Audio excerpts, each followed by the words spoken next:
그럼 이제 186페이지에 부가가치세 개념 좀 보면, 자, 우리 부가가치세는 이제 우리 사업자의 입장에서는 이 사업자가 가지는 부가가치 밸류 에디드의 10%를 납세 의무로 거래증서에서 납부하는 그런 형태를 가지고 있죠.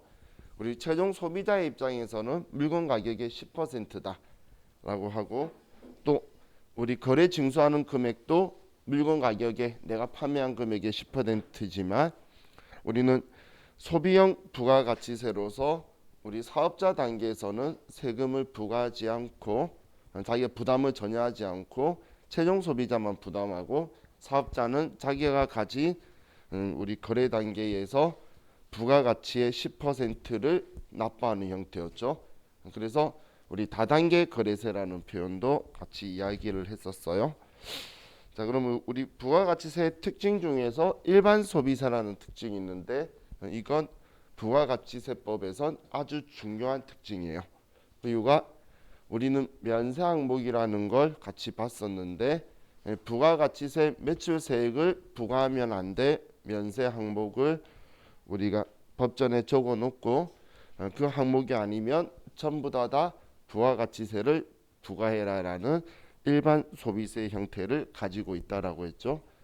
자, 그리고 이 부가가치세는 부가가치세를 부담하는 우리 담세자와 이 부가가치세를 과세관청에 납부하는 납세자가 일치하지 않는 우리는 간접세 형태를 가지고 있었고, 자, 그리고 우리 187페이지에 물세, 우리는 물건에 세금이 붙는 거지 어떤 사람이 얼마만큼 버는 사람이 그 얼마만큼의 세금을 부담해야 된다 그런 형태가 아니죠. 그냥 물건 가격의 단일 세율이 10%다.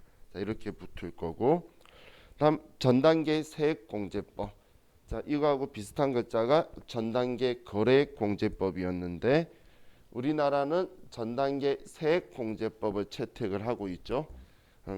결론적으로 세액 산출 세액은 똑같은데, 근데 우리나라는 전단계 거래공제법을 쓰지 않고 우리 세액공제법을 사용하고 있다라고 했어요. 그리고 소비지국 과세의 원칙. 자, 이건 우리가 영세율을 적용하는 이제 목적이죠. 우리는 그 소비하는 나라에서 수입하는 나라가 세금을 부담하고 수출하는 생산지국에서는 0%의 세율로 세금을 완전히 면제시켜 버리는 제도를 가지고 있죠. 그래서 우리는 소비지국 과세 원칙을 국제적 이중과세 방지를 위해서 구현하고 있다라고 보시면 돼요. 자,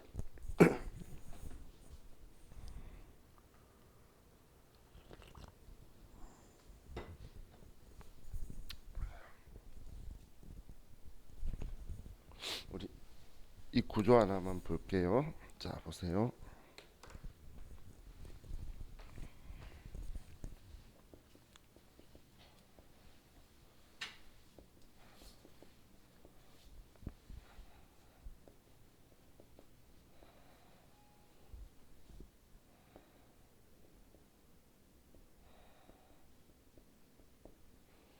자, 우리가 과세사업자의 단계가 있어요.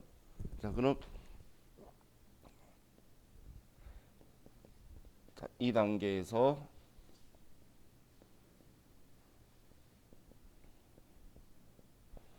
자, 자, 우리가 과세사업자들이 각자 1,000원씩 자기들이 부가가치를 남기고 싶다라고 했을 때에, 자, 공짜로 생긴 거면 1,000원에 팔 거고, 그리고 1,000원 판 거에 100원을 거래 징수를 하겠죠. 그래서 100원을 세무서에 납부를 할 거예요.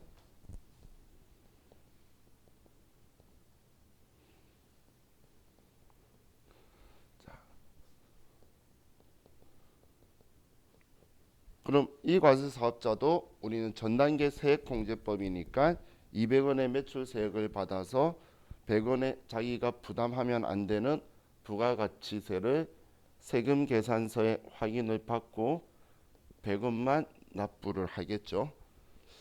자, 그럼 우리가 최종 소비자가 우리나라 내국이라면 이 사람은 똑같이 3,000원에 300원을 해서 3,300원이라는 이제 금액의 최종 소비자가 샀을 거고, 세무서는 여기에 300원의 매출세액에 200원의 매입세액을 빼서 100원을 세무서에 납부를 할 거예요. 자, 이게 우리 일반적으로 일어나는 거죠. 그러면 각 사업자는 얘는 1,000원을 남겼고, 얘도 1,000원을 남겼고, 얘도 1,000원을 남겼고, 세무서는 300원을 가져간 거고, 그래서 최종 소비자는 3,300원을 쓰고 받았는데, 자, 이 사람이 외국이라고 하면 최종 소비자가, 우리는 외국에는 부가가치세를 부과하면 안 되죠. 그러면 이 소비자는 외국은 3,000원에 이 물건을 써야 된다는 거예요. 그냥 사업자들이 남기는 1,000원씩만 부과돼야 되지 300원을 외국에 부담을 시키면 안 된다는 거예요. 자, 그럼 우리 과세 사업자가 줄 때에, 자, 1,000원에 100원이고 2,000원에 200원인데, 자, 이 사업자 단계에서 외국에 물건을 팔면, 그러면 3,000원에 물건을 팔고 세율을 0%를 하면 세액은 0원이 되겠죠. 그럼 이 사업자 단계에서는 2,000원, 200원에 샀을 건데 세무서에 납부를 할 때에 매출세액은 0원이고 매입세액은 200원이라서 이 사업자한테 200원을 환급을 해준다는 거예요. 200원을. 그럼 이 200원을 환급을 해주는 단계가 지금 이 앞에 200원을 100원 받았었죠. 이걸 과세관청이 세금을 부담시키면 3,200원에 팔릴 거잖아요. 이 단계에만 0%를 해버리면, 그래서 앞에 받았던 200원을 얘한테 전부 다 돌려줘 버리는 거예요. 그러면 부가가치세법이 이 물건에 대한 부가가치세를 가지고 간 게 하나도 없게 되죠. 그래서 세법이 부가가치세를 완전히 포기해 버리기 때문에 완전 면세라고 되게 되는 거예요. 그런데 면세제도는 전부 다 돌려주질 않고 면세 사업자 단계에서만 부담이 안 되도록 바꿀 거예요. 나중에 면세에서 다시 한번 설명을 드릴게요. 그래서 이 영세율은 지금 2단계에서 할 수도 있고, 만약에 나 지금 수출해, 그러니까 너 0% 세율로 다오라고 하면 2단계에서도 0원으로 할 수 있겠죠. 내국 신용장 구매 확인세에 의해서 직접 수출할 거면 영세율로 받죠. 그러면 이 사업자 단계에서 매출세액은 0원이고 매입세액은 100원이 되면 세무서한테 100원을 환급받을 거예요. 어떻게든 수출을 한다라고 하면 이 앞단계 한 단계에서 받았던 이 100원을 얘한테 돌려줘 버리게 되는 거예요. 네, 그런 식으로 해서 우리는 영세율 적용을 한다는 거는 우리 과세관청이 부가가치세를 완전히 포기했다라고 생각을 하시면 돼요. 그래서 영세율 적용은 우리는 환급을 받는 형식으로 해서 과세관청이 부가가치세를 완전히 포기하는 형식이에요. 자, 그래서 영세율 사업자는 과세 사업자라고 제가 이야기를 계속 앞에 했었었죠. 영세율은 과세예요. 0%의 세율을 곱하는 거니까 0원의 매출세액에 나의 매입세액을 우리는 공제받는 방식으로 할 거예요. 자, 더 자세히는 우리 영세율 가서 보고, 자, 187페이지 아래에 부가가치세 총칙을 볼게요.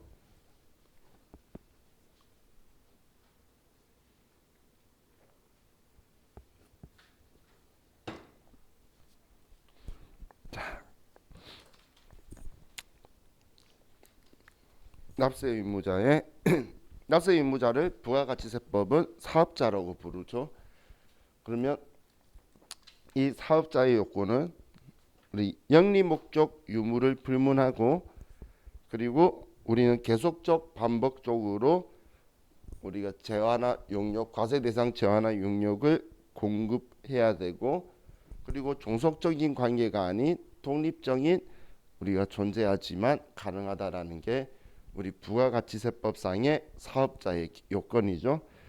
자, 그럼 우리 시험에서는 영리 목적 유무하고는 우리 상관없이 납세 의무를 지고 있다라는 것만 여러분들이 정확하게 인지를 해주시면 좋겠어요. 자, 그럼 188페이지로 가서 자, 납세자의 구분에서 보면 자, 우리 사업자는 우리 크게 과세 사업자와 면세 사업자로 나누는데 우리는 면세 사업자는 면세품만 판매하는 사업자를 우리가 면세 사업자라고 하는 거죠. 그럼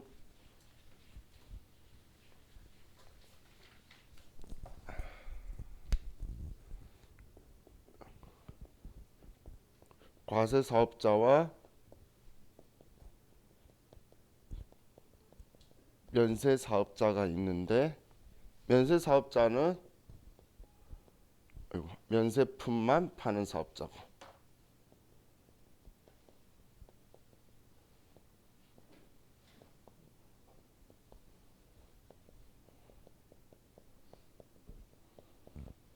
자, 그럼 여기에 과세품과 면세품을 모두 다 취급하는 사업자를 겸용사업자 혹은 겸업사업자라고 표현을 해요. 자, 그래서 과세품하고 면세품을 전부 다 이 두 개를 다 다루는 사업자를 겸용사업자라고 하는데 자, 이 사업자는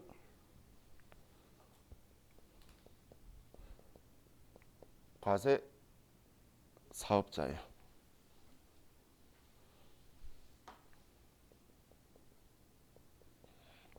겸용사업자는 과세 사업자예요. 자, 우리 주위에는 수많은 겸용사업자들이 있고 여러분들이 뭐 나중에 세무사 사무실에 가면 겸용사업자들이 많아서 나중에 안분이라는 걸 많이 할 거예요. 왜냐하면 과세 사업은 매출세액이 있는 거래죠. 그래서 매입세액 공제를 해주는 거고 면세 사업은 매입세액 공제를 해주지 않을 건데 매출세액을 창출 안 하니까 얘는 반이잖아. 자, 예를 들면 자, 우리 이마트, 자, 이마트에 우리 그 카트 있죠? 끌고 다니는 거, 그건 과세품이에요. 근데 그 이마트에서 팔고 있는 건 미가공, 농수산축산 인산품이라든지 귀저귀라든지 분유라든지 면세품도 팔지만 과세품도 많이 팔죠. 그럼 그 카트를 과세 사업에 썼느냐 면세 사업에 썼느냐 이걸 어떻게 구분할 거냐라는 거예요. 그죠? 왜냐하면 과세 사업에 썼으면 매입세액 공제 받을 거고 면세 사업에 썼으면 매입세액 공제 받으면 안 되는 건데 그럼 그 카트는 다 쓰잖아. 그러면 그래가지고 나중에 우리는 자, 이 겸용 사업자니까 과세 사업 비율과 면세 사업 비율을 나눠서 우리 비율대로 나누는 걸 안분이라고 하죠. 그래서 우리가 안분이라는 걸 공부를 하게 될 거예요.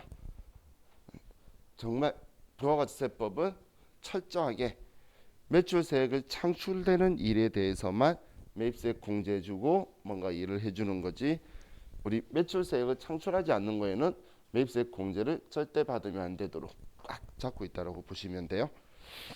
자, 그럼 우리 이 과세 사업자에서 우리가 부가가치세법상의 의무를 다하기가 힘든 사업자를 우리는 간이과세자다.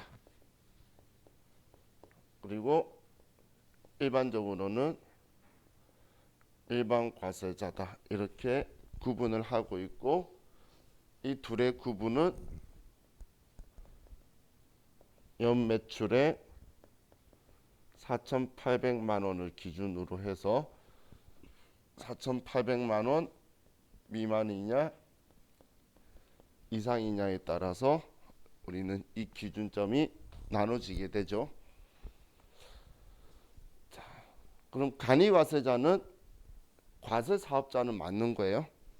과세 사업자는 맞기 때문에 부가가치세법상의 모든 의무는 모든 권리는 다 가지고 있어요. 그런데 영세하기 때문에 이제 의무를 간소화시켜 주는 개념이다라고 보시면 돼요. 그래서 부가가치세법이 간이과세자한테 뭔가 혜택을 안 주고 하는 건 없어요. 전부 다 편하게 해줘서 사업 잘해서 너가 빨리 일반 과세자로 전환되기를 바라는 거예요. 그래서 모든 혜택을 나중에 간이과세자는 뭐가 안 된다라고 적혀 있으면 왜 안 되지? 간이과세자는 다 해줄 건데라고 생각하고 접근을 하셔야 돼요.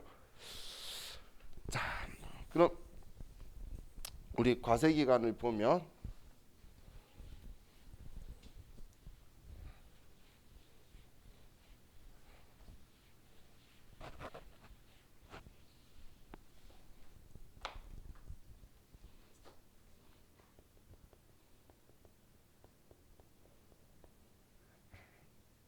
자, 이 과세기간은 우리가 1기와 2기로 둘로 나누고 있고 1기는 1월 1일부터 6월 30일이고 2기는 7월 1일부터 12월 31일까지가 우리는 과세기간이죠.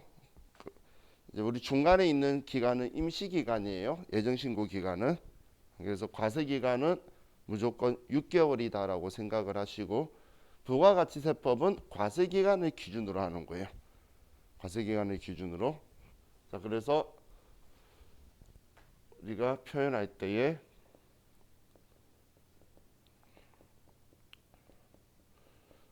과세기간 개시일이 1월 1일, 7월 1일이고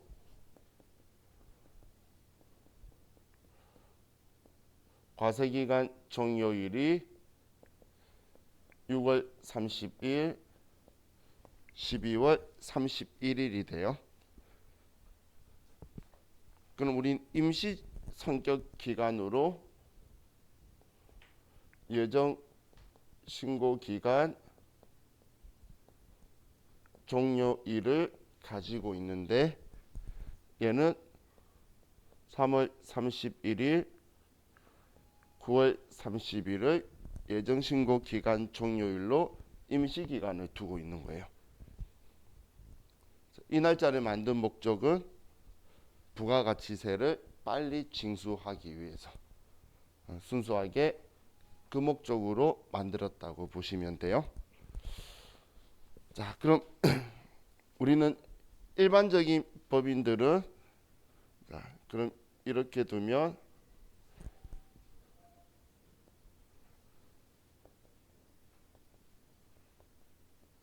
일반 법인은 예정 신고 기간 또는 과세기간 종료일로부터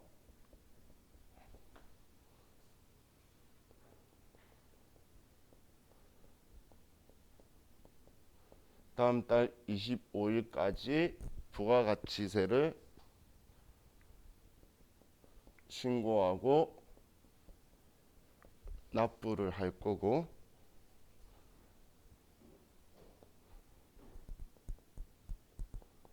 환급은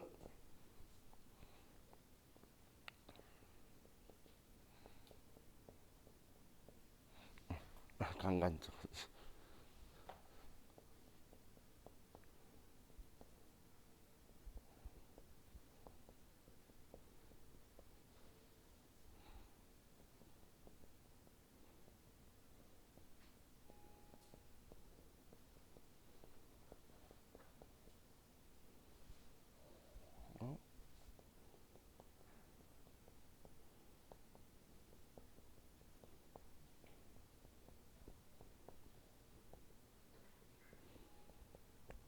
자, 우리 환급은 과세 기간 때만 해줄 거고 그럼 환급 신고는 과세 기간 종료일로부터 다음 달 25일까지 하면 그러면 30일 이내에 일반 환급을 해줄 거예요.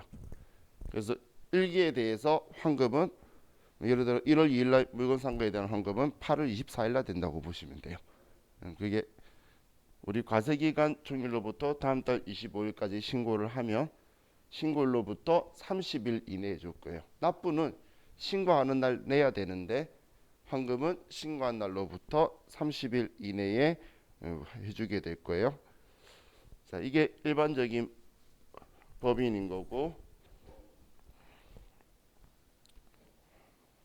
그럼 우리 교재 보시면 아래 당구장 표시에 법인 사업자는 당연히 예정 신고 납부도 하고 확정 신고 납부도 하는데, 우리 직전 과세기간 공급가액이 1억 5천 미만인 경우에 법인 사업자는, 우리 법인 사업자가 1억 5천 미만이 우리 공급가액이라 그러면 아주 영세한 사업자죠. 그죠? 공급가액이면 매출액이잖아요. 그러면 이 사람 이익은 아주 영세하게 작게 남겼기 때문에 이때는 우리는 예정 신고 의무를 우리가 안 지도록 해주고 개인 사업자처럼 예정 고지 납부를 할 수 있도록 해줄 거다라는 거예요. 자, 그래서 직전 과세기간 공급가액이 1억 5천 미만이라는 거 이것도 좀 기억을 해둘게요. 혹시 이론에 나올 수 있으니까. 그럼 개인 사업자처럼 예정 고지 납부가 가능하다. 그럼 개인 사업자는 우리 예정 신고는 우리가 할 의무는 없죠. 하지만 우리가 사업이 너무 안 돼서 우리 이 앞 과세 기간의 절반을 고지해 줄 건데 납부하라고. 근데 이 앞 과세 기간에 3분의 1의 우리 매출이 미달하게 되면 그러면 직접 예정 신고를 할 수 있어요. 그래서 우리 개인 사업자는 예정 신고를 할 수 없다라고 하면 또 틀린 지문이에요. 할 수는 있는데 의무가 없는 거예요. 안 하고 고지 납부하느냐, 아니면 우리가 사업이 안 돼서 예정 신고를 할 수도 있다라고 기억을 해 두시면 돼요. 자, 그럼 우리 간이과세자는 1년을 과세 기간으로 하고 있고 1년을, 그러면 그 중간인 6월 30일 기준으로 만약에 예정 부과할 세액이 있다면 부과를 할 거예요. 과세관청이. 그러면 예정 부과 납부를 할 건데 부과할 세액이 없다면 그냥 아무 연락도 안 할 거예요. 그게 예정 부과 납부라고 보시면 돼요. 자, 그럼 138페이지에 신규 사업자라고 적혀 있죠. 그럼 사업 개시일이 1월 달이든 2월 달이든 3월 달이든 4월 달이든 5월 달이든 어느 날을 시작하든 첫 번째 과세 기간은 사업 개시일부터 우리는 6월 30일까지, 혹은 이기라면 언제 시작하든 우리는 12월 31일까지가 첫 번째 과세 기간이에요. 그럼 폐업을 한다면 1월 1일부터 혹은 7월 1일부터 폐업하는 날까지가 마지막 과세 기간이 된다고 보시면 돼요. 자, 근데 간이과세 포기로 인해서 일반 과세자로 하면, 자, 간이과세를 포기한 달까지는, 그달 말일까지는 간이과세 적용을 받고, 그리고 다음 달부터 그 다음 달 1일부터 이제 일반 과세자로서의 적용을 받을 수 있다는 거예요. 신고는 아무 때나 할 수 있는데 적용은 다음 달부터 시작이 된다라고 생각을 하시면 되겠죠. 자, 간이과세를 포기하는 자들은 일반적으로 간이과세자는 세금 계산서를 발행할 수가 없어요. 그래서 세금 계산서 발행이 필요로 한 이제 사업자 형태들은 간이과세를 포기해서 일반 과세자로 전환을 하는 경우를 여러분들이 보실 수가 있을 거예요. 실무에 가시면. 자, 그럼 이제 부가가치세 신고 납세지가 있는데, 자, 부가가치세는 원칙적으로 사업장 단위 과세 제도를 가지고 있죠.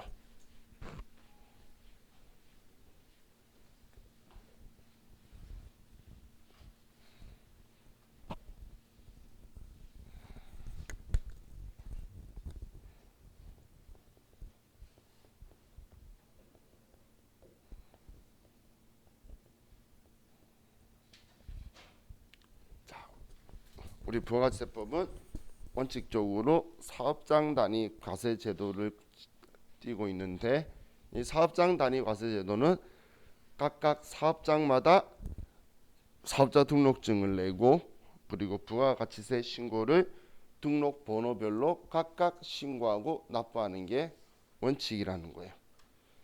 자, 그럼 우리 다음 페이지로 넘겨보면, 자, 양가로 3번에 사업장 범위라고 적혀 있죠. 아래 특례는 잠시 후에 보고 190페이지에, 자, 사업장의 범위에서 지금 우리 교재에 뭐 광업이 광업사무소의 소재지가 진한색으로 좀 되어 있죠. 그럼 그 오류예요. 별로 특별히 중요한 애가 아니에요. 근데 색깔이 밑으로 번진 거니까 얘를 특이한 애로 보실 필요는 없어요. 자, 그럼 우리 광업은 광업사무소의 소재지고, 제조업은 최종 제품을 완성하는 장소가 부가가치를 가장 많이 창출하니까 우리는 최종 제품을 완성하는 장소가 사업장이 될 거고, 그럼 그 사업장의 과세관청에 사업장에 있는 과세관청이 우리 회사의 납세지가 된다라는 거예요. 자, 그럼 우리 건설업, 운수업, 부동산 매매, 이건 전국을 막 움직이는 것들이죠.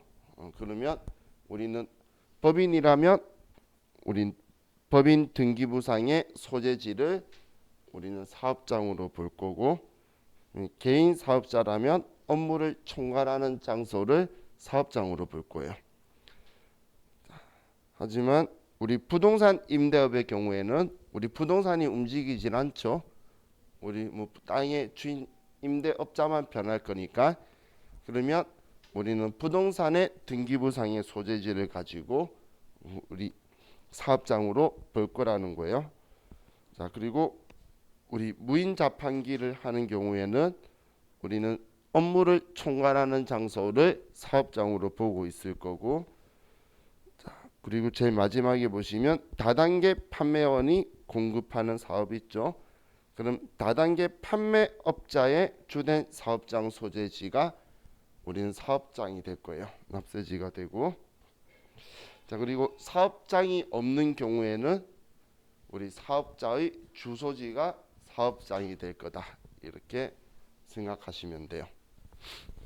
자, 그럼 191페이지에 직매장과 하치장이라고 적혀 있는데, 자, 직매장은 우리가 제조업하는 회사는 판매 목적으로 또 다른 시설을 가지고 있는 걸 우리는 직매장이라고 하죠. 그럼 이 직매장은 당연히 우리는 별도의 사업장이고, 우리 공장에서 직매장 보내는 거면 별도의 사업장이고, 그런 직매장은 사업자 등록을 해야 되고, 그리고 직매장은 부가가치세 신고를 별도로 따로 하고 납부도 해야 돼요. 자, 그런데 임시사업장이 오른쪽에 있는 표의 오른쪽을 먼저 보면, 자, 임시사업장은 사업장은 맞는데 기존에 있던 사업장이 그냥 잠시 나온 걸로 보는 거예요.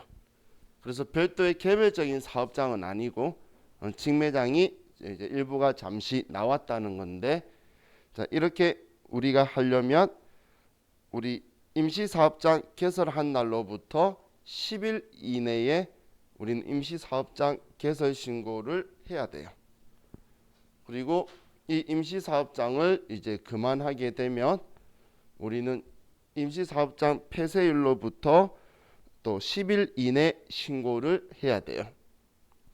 그런데 임시사업장을 설치하고 있는 기간이 10일 이내라면 임시사업장 개설 신고를 할 필요가 없어요. 그래서 여러분들이 뭐 바자회 같은 거 하는 날짜들 보면 거의 기간이 10일 이내에 하는 곳을 많이 보게 될 거예요. 근데 10일 이상 길게 하면 먼저 들어왔다가 빠지고 하는 뭐 그런 업체들이 있는 게 이것 때문에 그렇게 하는구나라고 보시면 돼요. 자, 그럼 이 임시사업장은 사업장은 맞지만 새로운 신규 사업장은 아니기 때문에 사업자 등록증을 별도로 우리가 만드는 건 아니라는 거예요. 자, 그럼 우리 하치장은 먼저 우리가 하치장 설치일로부터 10일 이내 하치장 개설 신고라는 걸 해야 돼요. 그럼 하치장 개설 신고를 하면 우리는 하치장은 사업장으로 보지 않고, 그리고 우리 이 하치장을 우리는 그럼 사업장이 아니니까 부가가치세 신고하고 납부를 할 필요가 없다라고 보시면 돼요. 자, 그럼 우리가 원칙은 사업장 단위 과세 제도인데 우리는 편리하게 하기 위해서 특례로 주 사업장 총괄 납부 제도와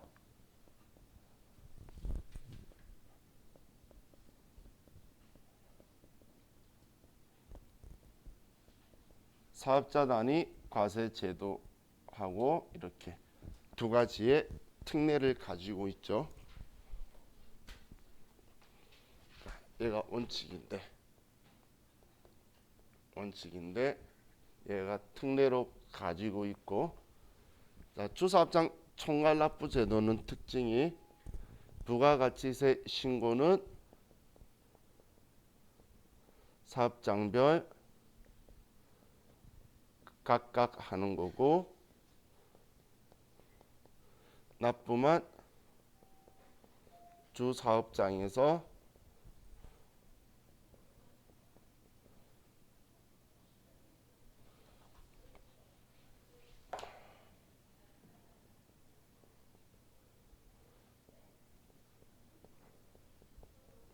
자, 여기서 일괄 납부를 할 거고, 그럼 사업자 단위 과세 제도는 특징이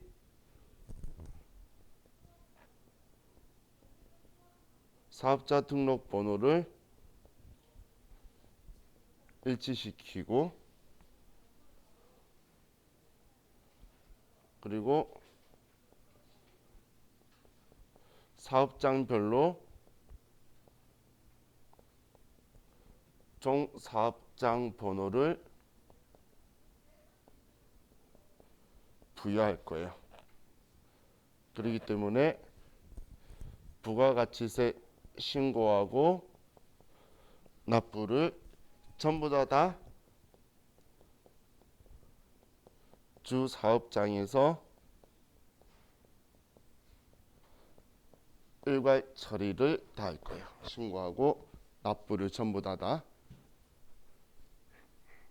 그럼 여기에서 이 주사업장 총괄납부 제도는 법인사업자는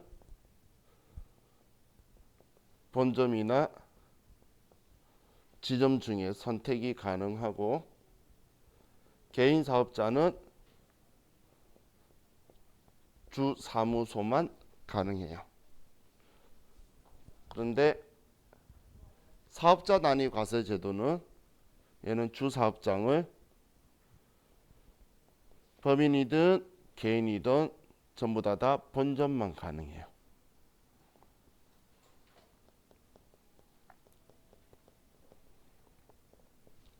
자, 여기만 지금 가능하다라고 보시면 돼요.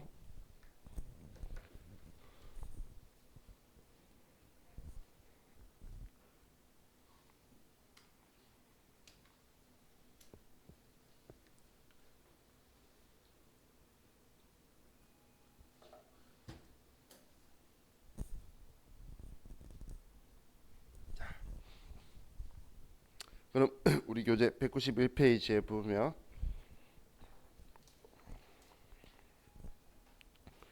주사업장 총괄납부 제도는 우리 지금 그 중간 세 번째 줄의 가로도 주사업장 총괄납부를 하더라도 신고는 각 사업장별로 해야 된다라고 적혀 있죠. 자, 그럼 이 주사업장은 법인은 본점 지정 중에 선택할 수가 있고 개인은 주사무소만 가능하다. 적혀 있는 거 제가 그냥 이렇게 정리해 둔 거예요. 자, 그럼 총괄납부의 신청이라고 적혀 있는데, 자, 이 총괄납부 이거는 과세기간 개시일 20일 전에 신고를 해야 돼요. 우리 사업자 등록 형태하고 관련이 돼 있는 건 20일이라는 라인이 있어요. 그렇기 때문에 우리가 만약에 일반 사업장 단위 과세 제도를 적용하고 있다가 일반적으로 하다가 그러다가 지금 이렇게 주사업장 총괄납부 제도나 사업자 단위 과세 제도를 적용받고 싶다면 우리가 적용받으려고 하는 과세기간 개시일 20일 전에 신고를 해야 적용받을 수 있다는 거예요. 하지만 신규 사업자는 그냥 신규 등록할 때 체크하면 돼요. 자, 그럼 다음 페이지 넘기시면 총괄납부 포기하는 것 있죠. 다시 사업장 단위 과세로 가고 싶으면 그것도 과세기간 개시일 20일 전까지 신고를 하면 돼요. 다 20일 라인으로 가지고 있죠. 그리고 그 아래에 사업자 단위 과세 제도도 적혀 있는데 사업자 단위 과세 제도는 여러분들이 사업자 등록번호를 하나로 일치시켜 버린다라고 생각을 하시면 돼요. 자, 그럼 우리 아래 사업자 등록에 대해서는 우리 첫 번째 줄에 보시면 사업자 등록의 신청에 신규로 사업을 개시하는 자는 사업장마다 사업 개시일로부터 20일 이내에 사업장 관할 세무서장에게 등록하여야 한다라고 적혀 있죠. 그래서 사업자 등록도 사업 개시일로부터 20일 이내에 신고해야 된다. 이것도 같이 기억을 해두세요. 자, 그럼 우리 다음 페이지에 보면 등록 정정 사유 적혀 있죠. 우리 위에 적혀 있는 건 단순 상호가 바뀌는 거는 우리가 당일 처리로 해줄 거예요. 우리 가게 이름만 바뀌었거나 아니면 쇼핑몰인 경우에는 이메일 그 도메인 주소가 바뀐 경우 그것만 바뀌었을 때는 그냥 바로 수정해 주겠다는 거고 이제 그 아래에 신청일로부터 3일 이내 지금 이게 이제 2일로 바뀔 거죠. 얘네. 근데 자 얘는 사업의 종류 업종이 바뀌거나 우리 사업자 등록증에 적혀 있는 혹은 사업장을 이전해서 과세관청 관할세무서가 바뀌는 경우나 혹은 공통사업자의 구성원 또는 출자 지분의 변경이 있을 때에 우리는 개인 사업자는 지분에 대한 변경 내용을 우리 사업자 등록할 때에 같이 공동사업자면 지분을 쓴다라고 했죠. 그래서 제가 전에 친구끼리 개인 사업자로 동업하지 말라 그랬어요. 기억나시나요? 개인 사업자 동업하면 친구랑 사이 안 좋아질 거라고. 둘이 똑같이 돈 썼는데 누구 한 명은 갑이고 누구 한 명은 을이 되어서 계약서를 쓰게 돼요. 근데 그 이유가 우리 나중에 부가가치세만이 아니고 다른 소득세까지도 세금을 다 같이 과세 근거가 되기 때문에 그런 건데 그 지분율이 바뀌면 사업자 등록증을 정정하는 사유가 된다는 거예요. 표시는 안 나겠지만. 자, 그리고 법인 대표자를 변경할 때 이 대표자 변경은 법인 사업자는 정정 사유가 되는데 개인 사업자는 정정 사유가 아니라 그랬죠. 개인 사업자는 본인은 폐업이고 이제 그만 넘기게 되면 그리고 새로 신규로 인수한 사람이 개업이 된다라고 했죠. 그래서 개인 사업자는 대표자 변경이 사업자 등록증의 정정 사유에 해당하지가 않아요. 제가 여러분한테 옷가게를 하다가 팔면 저는 폐업이고 여러분이 개업이라는 거예요. 하지만 우리 법인은 그대로 살아있고 그걸 책임지는 대표자가 바뀌는 거죠. 그러면 그거는 정정 사유가 된다는 거예요. 또 상속으로 인해서 사업자 명의가 바뀔 때 상속은 우리가 사업자 등록증의 정정 사유가 되는데 우리 증여는 정정 사유가 되지 않아요. 그래서 증여는 또 안 된다라고 여러분들이 같이 기억을 해주시면 되겠어요. 자, 그럼 이제 미등록 사업자의 납세 의무와 제재라고 적혀 있는데 매입세액 불공제라고 적혀 있죠. 자, 보시면 원칙적으로는 사업자 등록하기 전에 매입세액은 매출세액에서 공제하지 않는다. 아무래도 사업자 등록하기 전에는 상원거는 안 해주는 게 원칙인데 근데 우리 사업장을 만들어 놓고 사업자 등록을 할 수도 있잖아요. 그죠? 그렇기 때문에 단 사업 개시일이 속하는 과세기간 종료일 후 20일 이내 사업자 등록 시 해당 과세기간분은 매입세액 공제가 가능하다라고 적혀 있죠. 자, 지금 1월 2일 날 내가 사무실 차리려고 샀어요. 이 산 물건은 내가 사업자 등록을 7월 20일까지만 하면 그 매입세액은 공제를 받을 수가 있는데, 그럼 사업자 등록하기 전 매입세액 공제 받으려면 꼭 대표자의 주민등록번호로 세금 계산서를 받아야 돼요. 꼭 대표자의 주민등록번호로 세금 계산서를 받아야 돼요. 직원 것도 안 되고.